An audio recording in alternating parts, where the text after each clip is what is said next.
Alors pour ceux qui me connaissent pas, je vais peut-être me présenter d'abord. Je m'appelle donc Cathy Bigouin, je suis chargée d'études donc sur le cerf France-Garonne et Tarn depuis un certain nombre d'années. Je vais vous présenter les données Tarn-et-Garonne et en production animale, après les bovins laits, bovins viande. On regarde au niveau des bovins viande maintenant. Alors au niveau des bovins viande, ça dépend quel type de production on a. Par contre, si on regarde un cheptel allaitant au niveau France, on est toujours sur une décapitalisation. Donc une diminution du troupeau allaitant. Mais c'est vrai dans toutes les productions animales, on est sur une perte de cheptel. Mais c'est vrai sur tous. Et c'est très marqué. Donc là se posent d'autres problématiques par rapport aux filières et par rapport aux abattoirs, hein, à ce niveau-là. Donc, donc là, on est sur un nombre d'abattages également en net repli, puisqu'on voit la courbe rouge par rapport aux deux autres courbes. On voit que réellement, on a beaucoup moins d'animaux abattus. Donc donc moins d'animaux, ça veut dire moins de veaux aussi à la sortie, hein. Si on regarde au niveau du troupeau allaitant au niveau européen, sur les 8 premiers mois, mais là aussi c'est pareil. On est sur une diminution des vaches, moins 3%, moins 2% en jeunes bovins et moins 3% en gros bovins. Il n'y a que, je dirais, en Allemagne où on a une légère progression en gros bovins et en jeunes bovins, une stabilité au niveau des vaches.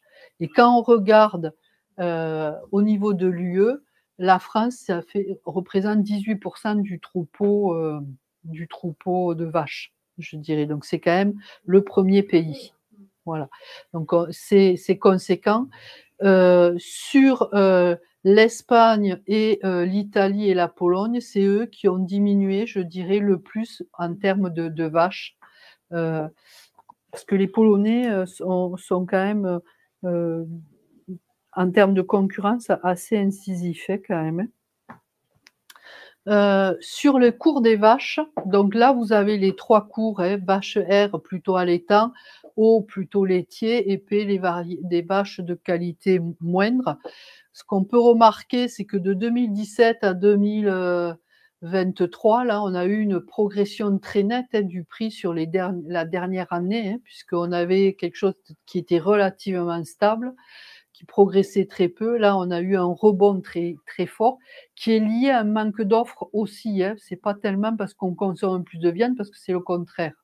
Donc c'est réellement lié à une offre limitée et avec des prix assez intéressants, même si sur là, le dernier trimestre, on est sur un prix qui baisse pour les laitiers et les vaches de qualité moindre, et pour les allaitants qui se stabilisent, je dirais, ou qui fluctuent un petit peu à la baisse, mais pas très très marqués. Mais on est à des niveaux quand même élevés. Il suffit de voir les prix moyens des vaches de réforme. Pour peu qu'elles soient bien finies, on arrive à des prix quand même intéressants. Si on regarde au niveau des broutards, au niveau de l'export française, donc elles sont en repli par rapport à 2022, mais on a moins de cheptel, hein, aussi, donc on a forcément moins de veaux, hein, qui part, hein.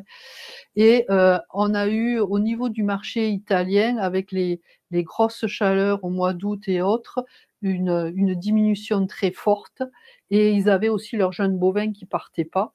Donc du coup, il y a eu une reprise en septembre et octobre, mais qui a pas compensé, je dirais, le reste.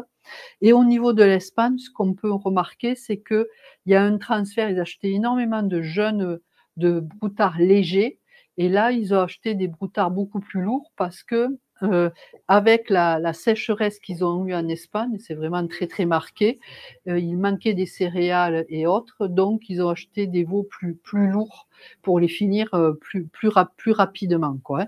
Donc ça, et puis on a eu, avec la MHE, une période en septembre là où on ne pouvait plus sortir les animaux.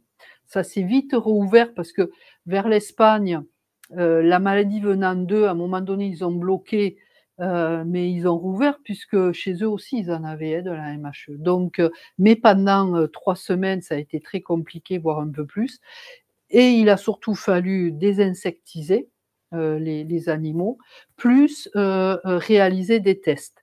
Donc tout ça, ça a quand même été compliqué, soit pour les éleveurs, soit pour, les acheteurs et c'est vrai que là, on est quand même sur une ça a été, ouais, compliqué. Sur les prix, alors entre les Limousins, par exemple, et les Charolais, on voit qu'on a des courbes qui sont un petit peu différentes. Un Limousin, le prix sur 2023, c'est la courbe du haut, ont été toujours supérieur à ce qu'on avait en 2022 et nettement supérieur à ce qu'on avait en 2021 en prix moyen. Même si on a un retour là, sur la fin de l'année, on les 2 courbes 22 et 23 sont similaires, mais tout le début de début de l'année a été quand même beaucoup plus, a été meilleur en termes de prix. Sur les charolais, on voit que ça a été meilleur, mais avec un resserrement plus rapide et un prix inférieur sur la fin de l'année. Donc bon, nous les charolais, on n'en a pas, hein, ou très peu, donc c'est pas impactant pour nous. Mais pour dire qu'au niveau des éleveurs bovins, au niveau français, suivant les races qu'on a, on a des impacts différents. Et en termes de consommation, ce que je vous disais tout à l'heure, on est sur une diminution de la consommation. Là, c'est sur les ménages, l'achat pour, les ménages à domicile. On est, sur une baisse par rapport aux années précédentes, aussi bien en volume qu'en chiffre d'affaires, malgré l'augmentation du prix, hormis pour les viandes à hacher où on est sur des prix supérieurs et le porc, mais qui est lié à l'augmentation du prix, hein. Mais en quantité, on est sur des quantités inférieures. Alors là, c'est en septembre. Là, vous l'avez le cumul de janvier à septembre et là, c'est pareil, en volume, c'est assez net, hein, quand même, la perte de volume acheté. Après, sur la restauration, il y a une reprise quand même, une progression. Sur la restauration rapide, on est à plus 14 par rapport à 2022, ce qui est pas anodin. En chiffre d'affaires, hein, pas en volume, hein, en chiffre d'affaires et en traditionnel, on est à plus 10. Mais là, c'est des fois pas tout à fait le même type de viande qui est consommée quand même. Puisque là, on est plus sur de la viande d'import, voire de la viande congelée. Alors c'est pas si uniquement, hein, mais quand même. Et en termes de l'atelier bovin viande, alors là, on est sur 119 hectares, 101 hectares de SFP, 64 vaches. Donc là, on est sur des exploitations qui se situent plus vers, Caussade, toute cette zone-là, hein, plutôt que vers ici quand même, hein, que vers Moissac, avec des prix de réforme quand même intéressantes, hein, de 2 000 € la vache. Mais là, c'est des vaches qui sont finies, des prix de broutard à 1 164 en moyenne, donc des prix de vente bien orientés et on est sur un EBE donc en 2022 qui avait nettement progressé de 51 000 € et la tendance sur 2023, à condition qu'on n'ait pas trop perdu de veaux, je dirais, mais sur 2023, c'est pas là forcément le plus inquiétant. On serait sur un EBE assez similaire, sauf si sur 2023, on a moins de vaches qui sont vendues. Puisqu'on voit qu'au niveau des troupeaux, ça se tasse un peu, et qu'il faut des fois garder un peu plus de génisses pour reconstituer le troupeau, quoi. Ce qui fait qu'en revenus disponibles, ils ont un niveau d'annuité plus modeste que les bovins laits. On est sur un revenu disponible à 24 500 sur ces troupeaux. Ces exploitations-là en moyenne, entre 21 et 26 000 avec une moyenne à 24 000. Donc en termes de revenus disponibles, on est plutôt,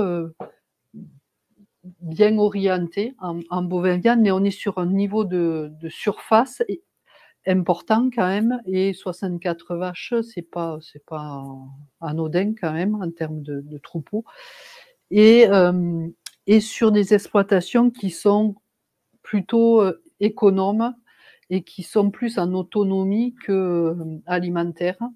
Donc c'est en bovin viande, c'est les exploitations qui ont eu la progression la moins importante des charges, tout simplement parce qu'ils en achetaient, moins, en engrais. On est pratiquement au même prix, au même montant que l'année d'avant. Donc ça veut dire qu'ils en ont mis beaucoup moins.